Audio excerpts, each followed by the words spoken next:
Dear students, 1, 1, 2, 3, 4. 1, 2, 3, 4, 0. এখন এখানে 1, 2, 3, 4 এর পরে 0 কিভাবে আসলো, কেন 0 হলো, এই প্রশ্নের উত্তর ভিডিওর শেষে পেয়ে যাবে। ডিয়ার স্টুডেন্টস, আজকে আমরা শিখব মিনিং অফ লং সেন্টেন্সেস, লম্বা বাক্যের অর্থ শিখব, ভোকাবুলারি শিখব, অ্যাপ্লিকেশন অফ সাবট্রাকশন অর্থাৎ বিয়োগ অঙ্কের প্রয়োগ শিখব। এইসব সমস্ত বিষয় জানার জন্য আজকের ক্লাসটি অত্যন্ত গুরুত্বপূর্ণ, তাই প্রথম থেকে শেষ অবধি মন দিয়ে শুনবে। আর আমার চ্যানেলে নতুন হলে চ্যানেলটি সাবস্ক্রাইব করে পাশে থাকা বেল আইকন প্রেস করে রাখবে। আর যদি কোনো কনফিউশন তাকিয়ে থাকে তাহলে আমাকে কমেন্ট করে জানাবে, আমি আনসার করে দেব। তো চলো শুরু করা যাক। প্রথমে সেন্টেন্সটি হচ্ছে, অ্যাকচুয়ালি এইটি একটি কোয়েশ্চন। তো কোয়েশ্চনকে আমি অর্থ বোঝানোর জন্য এখানে লিখে দিচ্ছি। আর এখান থেকে আমি এই সেন্টেন্স লং সেন্টেন্সগুলির অর্থ জানবো, তার সঙ্গে ভোকাবুলারি যেগুলি আছে অর্থাৎ শব্দভাণ্ডার যেগুলি আছে সেগুলি শিখে নিব। আর এখন আমি দেখব কিভাবে লম্বা সেন্টেন্স হয় আর কিভাবে সেন্টেন্সের অর্থ হয়। তো দেখো, এইগুলি বিশেষ করে যারা ক্লাসের মধ্যে যারা এইসব বিষয়ে আনসার করতে অসুবিধা হয়, যদি প্রশ্নটা বুঝতে পারে তাহলে আনসার করতেই পারবে। যে কোনো কেউ এই কোয়েশ্চনের আনসার করতে পারবে, কিন্তু প্রশ্ন বুঝে না তাই আনসার করতে পারে না। তো তাই আমি এখানে প্রশ্নটি বুঝিয়ে দিচ্ছি। দেখো, প্রথমটি হচ্ছে number 1, Sonia has 42 toy cars. Sonia has 42 toy cars, তার মানে হচ্ছে সোনিয়া একজন মানুষের নাম। এই সোনিয়ার আছে কয়টি? 42 টয়েস কার্স। 42 টয় কার্স মানে হচ্ছে খেলনার গাড়ি 42 আছে, 42টা খেলনার গাড়ি আছে। Sonia has 42 toy cars and Raman has 36। আর রমনের আছে 36 আছে। রমনের আছে কতটি? 36। এখানে হ্যাজ অর্থ হচ্ছে আছে, এখানে হ্যাজ মেইন ভার্ব হিসাবে ব্যবহার হচ্ছে। How many more toy cars Sonia have than Raman. এই লম্বা প্রশ্নের মিনিং হচ্ছে হাউ মেনি মোর কার্স, কতটুকু কার বেশি আছে, ডাজ সোনিয়া হ্যাভ। ডাজ বলতে হবে কোয়েশ্চন বানানোর জন্য, how many more toy cars, কতগুলি বেশি টয় কার আছে সোনিয়ার, দেন রমন, রমনের চেয়ে সোনিয়ার কতগুলি বেশি টয় কার আছে। তো প্রশ্ন বোঝা গেছে, আমি আরে একবার বুঝিয়ে দিচ্ছি। সোনিয়া হ্যাজ 42 টয় কার, সোনিয়ার আছে 42টা টয় গাড়ি, খেলনা গাড়ি। এন্ড রমন হ্যাজ 36, রমনের আছে 36, রমনের আছে 36টা।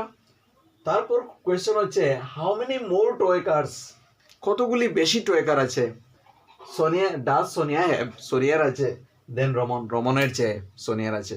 তো দেখো, এখানে বুঝাই যাচ্ছে কোয়েশ্চনটি আসলে কিছু নয়, অ্যাকচুয়ালি সাবট্রাকশন, বিয়োগ। এখানে কত থেকে কত বিয়োগ করব আমরা বিয়োগ করব 42 থেকে 36 মাইনাস করলেই বুঝতে পারবো কতটুকু বেশি আছে। কোনো কিছু বেশি বা কম বোঝানোর জন্য আমরা বিয়োগ করি, আর বিয়োগ করলে আমরা কম বা বেশ বুঝতে পারি, অর্থাৎ ডিফারেন্স নেই। বিয়োগকে অন্যভাবে ডিফারেন্সও বলা হয়, পার্থক্যও বলা হয়, ঠিক আছে। তো এখন দেখো, আমরা 42 থেকে যদি আমরা 36 মাইনাস করি তাহলে আমরা আনসার পেয়ে যাব, ঠিক আছে। তার মানে আমরা প্রথমটির আনসার পেয়ে গেছি, 36 হচ্ছে 6 হচ্ছে আনসার। 46 মাইনাস 36 ইকুয়াল টু 6, মানে 42 থেকে 36 কে মাইনাস করব অর্থাৎ বিয়োগ করব, তখন আমরা পেয়ে যাব 6। তার মানে 6 হচ্ছে আনসার, কারেক্ট আনসার, ঠিক আছে। There are 30 tortoises. Tortoises মানে হচ্ছে কচ্ছপ। There are 30 tortoises. 30টা কচ্ছপ আছে। In a pond. pond অর্থ হচ্ছে পুকুর। pond অর্থ হচ্ছে পুকুর। পুকুরের মধ্যে there are, এখানে there হচ্ছে ইন্ট্রোডাক্টরি there। একটি পুকুরের মধ্যে কতটি আছে? 30 tortoises আছে। 30টি কচ্ছপ আছে একটি পুকুরের মধ্যে, ঠিক আছে। দেয়ার আর বলে, এখানে দেয়ার হচ্ছে ইন্ট্রোডাক্টরি দেয়ার, অর্থাৎ কতগুলি সেন্টেন্সের মধ্যে আমরা দেয়ার ব্যবহার করি, কতগুলি সেন্টেন্স শুরু করতে দেয়ার দিয়ে শুরু করতে হয়, ঠিক আছে। যেমন এখানে একটি ইউনিভার্সিটি আছে, there is a university here. ঠিক এইভাবে আমরা যখন আরো কতগুলি সেন্টেন্স আছে, there is a school at our village, আমাদের গ্রামে একটি বিদ্যালয় আছে। একটি পুকুরের মধ্যে 30টি পুকুরের মধ্যে 30টি কচ্ছপ আছে। 13 of them তাদের মধ্যে 30টা, 13 of them মানে তাদের মধ্যে 30টা climb up to the land, climb মানে বেয়ে উপরে ওঠা, অর্থাৎ 30টা কচ্ছপ, 13টা কচ্ছপ, তাদের মধ্যে 13টা 13 of them climb up to the land, ডাঙ্গায় উঠে গেল 13টি কচ্ছপ ডাঙ্গায় উঠে গেল। হাউ মেনি আর লেফট, কতটা বাকি আছে ইন দ্য পন্ডের মধ্যে রয়ে গেল, how many are left in the pond, কতটা পন্ডের মধ্যে রয়ে গেল। তো এখান থেকেও বোঝা যাচ্ছে যে 30টা ছিল আর 13টা উপরে উঠে গেল, তখন 30 থেকে 13 মাইনাস করলে কত আসে, অর্থাৎ 30 মাইনাস 13, 30 বিয়োগ 13 বিয়োগ করলে আমরা পেয়ে যাবো আনসার, অর্থাৎ এখানে হবে 17টা কচ্ছপ আছে পুকুরে রয়ে গেল, অর্থাৎ 17 হবে কারেক্ট আনসার, সি অপশন হবে কারেক্ট আনসার। ঠিক আছে, নেক্সট দেখো, there are 16 birds sitting on a tree, একটি গাছের মধ্যে there are 16 birds sitting on a, bird অর্থ পাখি, সিটিং অর্থ বসে দিয়েছে, অন এ ট্রি গাছের উপরে। এখানে দেখো যখন আমরা সেন্টেন্সটি নিব, এখানে দেখো 16 হচ্ছে বার্ড অর্থ পাখি, এখানে অন হচ্ছে প্রিপজিশন, অন এ হচ্ছে আর্টিকেল, আর ট্রি হচ্ছে নাউন। তো there are 16 bird sitting on a tree, একটি গাছের মধ্যে 16টা বার্ড বসে আছে। 7 ফ্লিউ অ্যাওয়ে উড়ে দূরে চলে গেল, ফ্লাই থেকে ফ্লিউ হয়েছে, ফ্লিউ অর্থ হচ্ছে বার্ব এখানে। 7 ফ্লিউ অ্যাওয়ে মানে চলে গেল, উড়ে চলে গেল।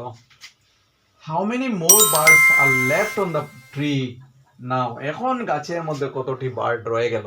ঠিক আছে, তো এখানেও বোঝা যাচ্ছে, এখানে মাইনাস করবো আমরা, 16 মাইনাস 7, অর্থাৎ মাইনাস করলে যত হবে ততই আনসার হবে, অর্থাৎ 9। এ অপশনটি কারেক্ট অপশন হবে, অর্থাৎ 9টি রয়ে গেল।